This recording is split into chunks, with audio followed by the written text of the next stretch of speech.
కుక్కర్లో పప్పు వేసుకొని వాటర్ పోసుకొని పప్పును నానబెట్టుకోవాలి.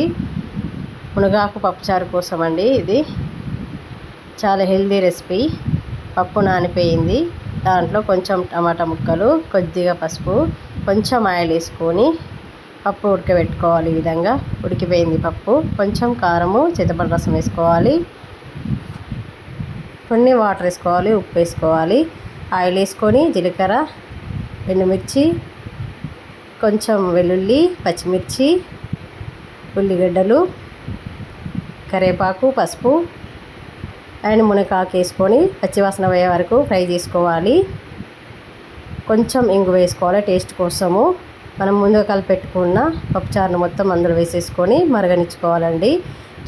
సూపర్ హెల్దీ రెసిపీ అండి ఇది. చాలా ఔషధ గుణాలున్న మునగాకు పప్పుచారు వేడి వేడిగా సూపర్ ఉంటుంది. వేడి వేడి అన్నంలోకి. లైక్ చేయండి, షేర్